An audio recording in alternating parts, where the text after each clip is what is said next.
आइए समझते हैं रिजोल्यूशन ऑफ फोर्स को कि ये रिजोल्यूशन क्या है और इसका उपयोग फिजिक्स में हम कहाँ पर करते हैं।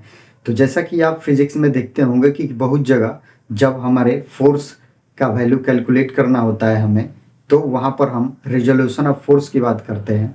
इसी बात को हम बहुत ही आसान भाषा में समझेंगे कि आखिर कहाँ पर इसकी ज़रूरत पड़ती है। तो सबसे पहले यहाँ पर हम एक ऑब्जेक्ट बनाते हैं, ठीक है। जैसे कि ये हमारे सामने एक ऑब्जेक्ट है, लेट अस अज्यूम इस ऑब्जेक्ट का अपना कुछ पर्टिकुलर मास है। सिंपल, अगर इस ऑब्जेक्ट पर कुछ इस डायरेक्शन में अगर फोर्स लग रहा है, ठीक है, अगर इस डायरेक्शन में एफ फोर्स लग रहा है तो जाहिर सी बात है इसमें डिस्प्लेसमेंट कुछ इस दिशा में होगा। जैसे अगर हम मान लेते हैं कि एफ फोर्स के कारण इस वस्तु में डिस्प्लेसमेंट यहाँ से क्या हो गया, एस हो गया, ठीक है, डेल्टा एस। अब यहाँ से बात करेंगे कि यदि आपसे पूछा जाए कि यहाँ पर कितना फोर्स लगा, तो यहाँ से टोटल फोर्स का मान हमें एफ ही होगा, क्योंकि यहाँ पर ये फोर्स पर्टिकुलर एक ही डायरेक्शन में लग रहा है। जैसे अगर इधर हम डायरेक्शन ले एक्स, तो यहाँ से हमें फोर्स दिखेगा क्या कि ये फोर्स सिर्फ एक ही डायरेक्शन में लग रहा है। लेकिन अगर आप कल्पना करें कि यहाँ से अगर कोई फोर्स कुछ इस प्रकार लग रहा हो, ठीक है, जैसे यहाँ पर अगर फोर्स इस प्रकार लग रहा हो, तो उस स्थिति में आपको देखने को क्या मिलेगा कि यहाँ पर ये जो फोर्स लग रहा है, इस ये फोर्स ये दो अलग अलग दिशाओं में लग रहा है। दो अलग अलग दिशाओं में कहने का मीन्स क्या, तो यहाँ से हमें दो डायरेक्शन मिलेगा इस फोर्स का, एक एक्स के डायरेक्शन में और एक वाई के डायरेक्शन में, ठीक है। तो अगर आपसे पूछा जाए कि ये जो फोर्स एफ लग रहा है, इस फोर्स का मैग्नीट्यूड एक्स डायरेक्शन में क्या होगा और इसी फोर्स का मैग्नीट्यूड वाई के डायरेक्शन में क्या होगा, तब हमारे सामने ये प्रश्न उठता है कि आखिर इस स्थिति में हम फोर्स के वैल्यू को कैसे कैलकुलेट करेंगे। तो जब हम किसी पर्टिकुलर फोर्स को, अर्थात जब कोई फोर्स किसी ऑब्जेक्ट पर आरोपित हो रहा है, उस स्थिति में जब इस फोर्स को हम दो डायरेक्शन में रिप्लेस कर देते हैं, एक एक्स डायरेक्शन में और एक वाई डायरेक्शन में, तो इसी स्थिति को ही हम रिजोल्यूशन ऑफ फोर्स के नाम से जानते हैं। जैसे अगर इस फोर्स के वैल्यू को हमें एक्स डायरेक्शन में निकालना है और वाई डायरेक्शन में निकालना है कि एक्स डायरेक्शन में इसका मैग्नीट्यूड क्या होगा और वाई डायरेक्शन में इसका मैग्नीट्यूड क्या होगा, तो हम यहाँ पर फाइंड करते हैं क्या, रिजोल्यूशन ऑफ फोर्स को। जैसे जब भी फोर्स का वैल्यू इस प्रकार लगता है, तो यहाँ पर फोर्स दो डायरेक्शन में डिस्ट्रीब्यूट होता है, एक एक्स डायरेक्शन में और एक वाई डायरेक्शन में। तो ये हम कैसे कैलकुलेट करते हैं, तो इसे समझने के लिए यहाँ पर हम कोऑर्डिनेट बना लेते हैं, ठीक है। ये हमारा एक्स हो गया और ये हमारा हो गया क्या, वाई। लेट अस अज्यूम यहाँ से अगर फोर्स हमारा कुछ इस प्रकार लग रहा हो, ठीक है, अगर फोर्स हमारा इस प्रकार लग रहा हो, तो यहाँ से हम एज्यूम कर लेते हैं कि ये जो फोर्स लग रहा है इस हॉरिजॉन्टल एक्सिस के साथ थीटा एंगल बना रहा है, ठीक है। हम ये कैलकुलेट करना चाहते हैं कि ये फोर्स का मैग्नीट्यूड एक्स डायरेक्शन में कितना होगा और इसी फोर्स का मैग्नीट्यूड वाई डायरेक्शन में कितना होगा। तब हम यहाँ से इस फोर्स को रिजॉल्व करेंगे।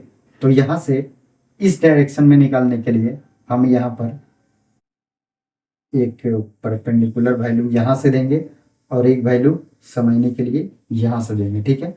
अब यहाँ से देखेंगे, इस पॉइंट को मान लेते हैं ओ, ये पॉइंट मान लेते हैं ए और ये पॉइंट मान लेते हैं बी, ठीक है, और इस पॉइंट को हम मान लेते हैं सी। अब देखिए, अगर हम एक्स डायरेक्शन में इसका मैग्नीट्यूड निकालना चाहते हैं, तो यहाँ से हमें फाइंड करना क्या है, ओ ए, ठीक है। और अगर वाई डायरेक्शन में हम इस फोर्स का मैग्नीट्यूड निकालना चाहते हैं, तो हमें क्या फाइंड करना पड़ेगा, ओ बी। अब यहाँ से समझे कि ये रेखा और ये रेखा दोनों एक दूसरे के क्या है, पैरेलल है। तो अगर ये एंगल थीटा है, तो ये एंगल भी क्या हो जाएगा, थीटा हो जाएगा, ठीक है। ये एंगल भी हमारा क्या हो जाएगा, थीटा, एकांतर कोण से, ठीक है। चूंकि ये दोनों पैरेलल रेखाएं हैं, तो ये जो कोण है एकांतर कोण है, ये दोनों एक दूसरे क्या हो जाएगा, बराबर। अब यहाँ से देखेंगे, ये जो वैल्यू आपको दिख रही है, हमें यहाँ से ओ ए का वैल्यू निकालना है। तो यहाँ से सिंपल हम त्रिकोणमिति के हेल्प से इस भुजा को हम निकाल सकते हैं, क्योंकि हमें क्या है, हमें इस फोर्स का वैल्यू पता है और एक एंगल पता है। तो आसानी से सिर्फ 2 पैरामीटर से हम इस ओ ए लेंथ को फाइंड कर सकते हैं। तो यहाँ से इस लेंथ को फाइंड करने के लिए हम यहाँ से क्या निकालेंगे, कॉस थीटा। ठीक है, यहाँ से हम क्या वैल्यू निकालेंगे, कॉस थीटा। कॉस थीटा का वैल्यू क्या होता है, तो यहाँ से कॉस थीटा का वैल्यू बी बाई एच। अब यहाँ से आप देखेंगे बी बाई एच, तो बी फॉर बेस, बेस की जगह पर क्या है ओ ए, एच फॉर हाइपोटेनस कर्ण, तो इस त्रिभुज में ये हमारा एच का वैल्यू क्या हो जाएगा, ये हो जाएगा हमारा क्या, ओ सी। ठीक है, अब यहाँ से देखेंगे, यहाँ से हमें क्या फाइंड करना है, ओ ए कॉस थीटा। तो यहाँ से हम ओ ए फाइंड कर लेंगे। ओ ए बराबर क्या हो जाएगा, ओ ए बराबर ओ सी कॉस थीटा, या इसी को हम इस प्रकार लिखेंगे, ओ ए, ये हम किस डायरेक्शन में ले रहे हैं, एक्स डायरेक्शन में, तो इसको लिख देंगे ओ सी। ओ सी का वैल्यू क्या है, तो ओ सी का वैल्यू हम लिख सकते हैं क्या, एफ, और ये क्या हो जाएगा, कॉस थीटा। ठीक है, तो यहाँ से हमें एक्स डायरेक्शन में कौन से फोर्स देखने को मिला, तो एक्स डायरेक्शन में हमें एफ कॉस थीटा देखने को मिला। ठीक है, सिमिलर यदि हम इस वैल्यू को फाइंड करना चाहते हैं, तो यहाँ से हम क्या फाइंड करेंगे, यहाँ से हम फाइंड करेंगे साइन थीटा। ठीक है, यहाँ से चूंकि हम देख रहे हैं कि इस त्रिभुज में ये हमें सामने की भुजा फाइंड करनी है और ये वैल्यू हमें पता है, तो इस त्रिभुज के लिए ये हमारा हो जाएगा परपेंडिकुलर और ये हो जाएगा कर्ण और ये हो जाएगा बेस। तो हमें यहाँ से ओ बी का वैल्यू फाइंड करना है, तो हम यहाँ से साइन थीटा निकालेंगे, जिससे हमें यहाँ से पी मिल जाएगा, और इस तो हमें पता ही है। तो sine theta equal to P by H, और पी के जगह पर हमारा क्या है, पी के जगह पर है हमारा ओ बी, और एच के जगह पर हमें वैल्यू क्या मिल रहा है, ओ सी। यहाँ से क्रॉस मल्टीप्लाई करके हम यहाँ से ओ बी फाइंड कर लेंगे। ओ बी इजकल टू क्या हो जाएगा, ओ सी साइन थीटा।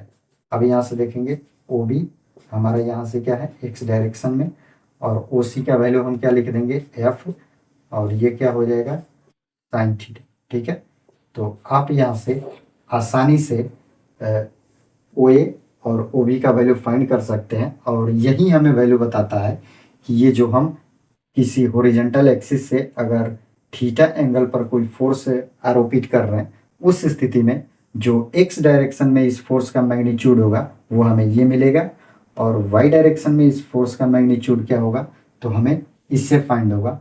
इसी वैल्यू को ही हम रिजोल्यूशन ऑफ फोर्स के नाम से जानते हैं। जब भी हमारे सामने ऐसा केस आता है, उस स्थिति में हम उस फोर्स के लिए या वर्क के लिए जो भी क्वांटिटी यहाँ पर होती है उसको रिजॉल्व करते हैं, और आसानी से दिए गए डायरेक्शन में हम उसके मैग्नीट्यूड को फाइंड। इसी वैल्यू को अगर हम एक्स डायरेक्शन में दिखाएं, ठीक है, सॉरी, ये जो हमारा वैल्यू है एक्स, ये हो जाएगा हमारा वाई के डायरेक्शन में।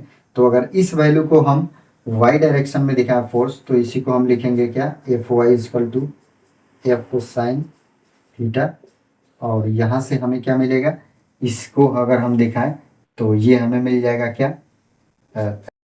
F equal to F cos theta. ठीक है, अब यहाँ से देखते हैं कि अगर किसी हॉरिजॉन्टल प्लेन पर अगर कोई ऑब्जेक्ट स्लाइड कर रहा है, उस स्थिति में हम उस पर लगने वाले वेट का कैसे रिजोल्यूशन